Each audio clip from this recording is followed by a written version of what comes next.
भाकरी थापण्याचा त्रास न घेता अगदी सहज आणि परफेक्ट भाकरी तयार करता येते. ही पद्धत वापरली तर भाकरी मऊ, हलकी आणि खूपच चविष्ट होते. बऱ्याच जणांना भाकरी थापणं जमत नाही. त्यामुळे आज आपण भाकरी न थापता लाटून बनवण्याची एक सोपी पद्धतही पाहणार आहोत.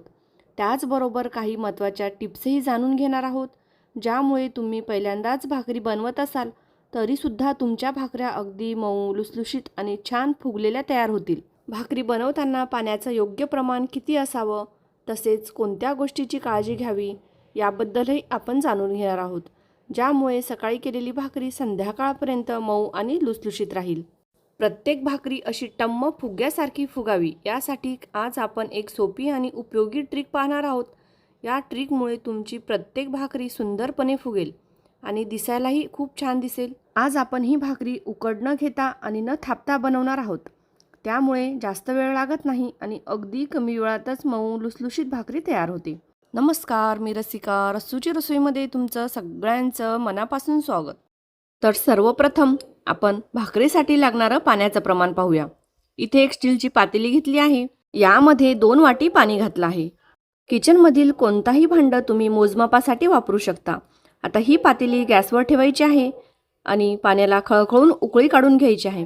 तोपर्यंत पीठ चाळून घेऊया. इथे मी बारीक दळलेलं तांदळाचं पीठ घेतलं आहे. ज्या वाटीने आपण पाणी मोजून घेतलं आहे त्याच वाटीने मी 2 वाटी वरपर्यंत भरून तांदळाचं पीठ घेतलं आहे. इथे मी घरच्या शेतातील तांदूळ वापरले आहेत. ते आधी नीट धुवून, निवडून, वाळवून घेतले आहे आणि गिरणीतून बारीक दळून आणलेले आहेत. संपूर्ण पीठ आपण चाळून घेतलं आहे. भाकरी किंवा चपाती बनवण्यापूर्वी पीठ चाळणं खूप महत्त्वाचं आहे. त्यामुळे त्यातील कोंडा किंवा गुठळ्या निघून जातात आणि भाकरी मऊ बनते. तर इथे आपण घेतलेलं पीठ संपूर्ण चाळून घेतलं आहे. आता पाणी बघून घेऊया. आपण आधी गॅसवर ठेवलेलं पाणी आता चांगलं उकळलं आहे. पाणी नीट उकळलं आहे की नाही हे ओळखण्यासाठी यामध्ये 1 ते 2 चिमूट तांदळाचं पीठ टाकायचं. पीठ टाकताच पाणी जोरात उकळू लागतं. तर समजायचं की पाणी व्यवस्थित उकळलं आहे. आता हे उकळतं पाणी तांदळाच्या पिठामध्ये घालायचं आहे. पाणी घालण्यापूर्वी पिठाच्या मधोमध एक छोटासा खड्डा करून घ्यायचा. त्यानंतर उकळलेलं संपूर्ण पाणी या खड्ड्यात ओतायचं.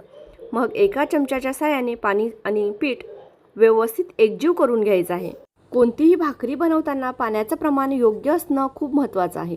जर पाणी कमी पडलं तर पीठ कोरडं राहतं आणि भाकरी तुटते आणि आपल्याला जशी मऊ लुसलुशीत भाकरी पाहिजे तशी होत नाही. तांदळाचं पीठ आणि पाणी व्यवस्थित एकजीव करून घेतलं आहे.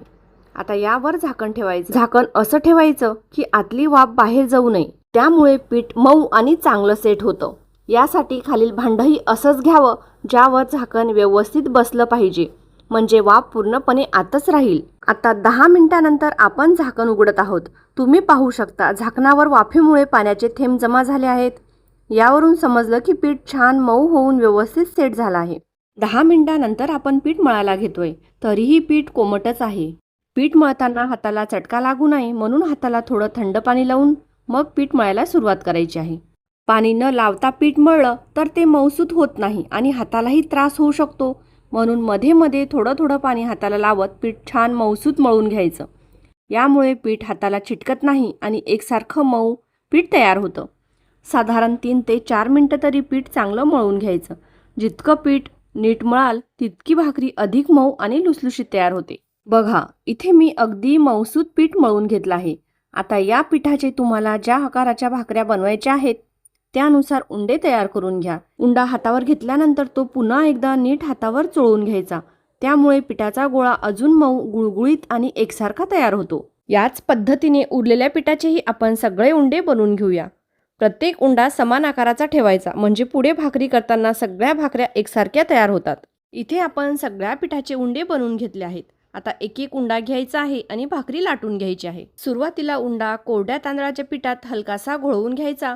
लक्षात ठेवा, कोरडं पीठ फक्त एकदाच लावायचं आहे, परत परत लावायचं नाही. आता हा उंडा हलक्या हाताने पातळ अशी भाकरी लाटून घ्यायची आहे. मध्ये मध्ये भाकरी हलक्या हाताने फिरवत राहायचं. पुन्हा थोडी लाटायची, पुन्हा फिरवायची.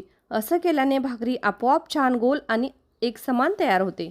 जर तुम्हाला अगदी परफेक्ट गोल भाकरी लाटता येत नसेल तर काळजी करू नका. भाकरी लाटून झाल्यावर डब्याच्या झाकण्याच्या मदतीने तुम्ही तिला छान गोल आकार देऊ शकता. त्यामुळे सगळ्या भाकऱ्या एकसारख्या आणि नीट दिसतील. इथे मी भाकरी लाटून घेतली आहे आणि तुम्ही पाहू शकता किती पातळ अशी मी भाकरी लाटून घेतली आहे. गॅसवर मी अगोदरच तवा तापत ठेवला होता. आता तव्यावर ही भाकरी घालूया. तव्यावर भाकरी घातल्यानंतर हलक्या हाताने पाण्याचा हात लावायचा, म्हणजे जर कुठे कोरडं पीठ लागलं असेल तर ते ओलं होईल आणि भाकरी जास्त पांढरी पडणार नाही. एका बाजूनी भाकरी छान भाजली गेली. आता भाकरी पलटून घ्यायचं आहे आणि बघा दुसऱ्या बाजूनी भाकरी भाजताना किती छान फुग्यासारखी भाकरी फुलत आहे. दोन्ही बाजूनी भाकरी व्यवस्थित भाजून घ्यायची आणि नंतर काढून घ्यायची. ही भाकरी भाजेपर्यंत मी दुसरी भाकरी लाटून घेतली होती. तीही भाकरी याच पद्धतीने भाजून घेऊया. भाकरीवर वरून जास्त पाणी लावायचं नाही, नाहीतर पलटवताना भाकरी तव्याला चिटकू शकते. आपण आधी तव्याला तेल वगैरे काही लावलेलं नाही, त्यामुळे फक्त हलकासा पाण्याचा हात लावायचा आहे. आता भाकरी उलटल्यानंतर गॅसची आच थोडी कमी करून घ्यायची. बघा ही भाकरी कशी छान फुग्यासारखी टम्म फुलली आहे. ही पद्धत खूप सोपी आहे. आपण या पिठाला उकड काढलेली नाही आणि जास्त कसरत करून थापायची गरज नाही, तरी सुद्धा आपली पांढरी शुभ्र मऊ आणि लुसलुशीत भाकरी तयार झाली आहे. तुम्ही पहिल्यांदाच भाकरी बनवत असाल तरी या पद्धतीने तुम्ही सहज भाकरी बनवू शकता. अगदी सोपी पद्धत आहे. ही भाकरी तुम्ही सकाळी बनवून ठेवली आणि संध्याकाळी खाल्ली तरीही ही अशीच मऊ आणि लुसलुशीत राहते. योग्य पद्धतीने बनवल्यामुळे भाकरी कोरडी किंवा कडक होत नाही. त्यामुळे तुम्ही ही भाकरी डब्यासाठी किंवा प्रवासासाठी सहज बनवू शकता. खायला अगदी हलकी, मऊ आणि चविष्ट आहे. भाकरीचे पापुत्रे बघा किती सुंदर निघाले आहेत. भाकरी तुम्हाला बघता क्षणी लक्षात आली असेल. किती पातळ, मऊ, लुसलुशीत, पांढरी शुभ्र तयार झाली आहे. तर तुम्हाला ही माझी भाकरी बनवण्याची पद्धत कशी वाटली ते कमेंट करून नक्की कळवा. व्हिडिओ आवडला असेल तर तुमच्या मित्र मैत्रिणींसोबत नक्की शेअर करा आणि एक लाईक करायला विसरू नका. अजून असे सोपे आणि चविष्ट रेसिपीज पाहण्यासाठी प्लीज माझ्या चॅनलला सबस्क्राईब करा आणि बाजूला असलेल्या बेल आयकॉनलाही प्रेस करा, म्हणजे पुढचे सगळे व्हिडिओ तुम्हाला सर्वात आधी पाहायला मिळतील. धन्यवाद.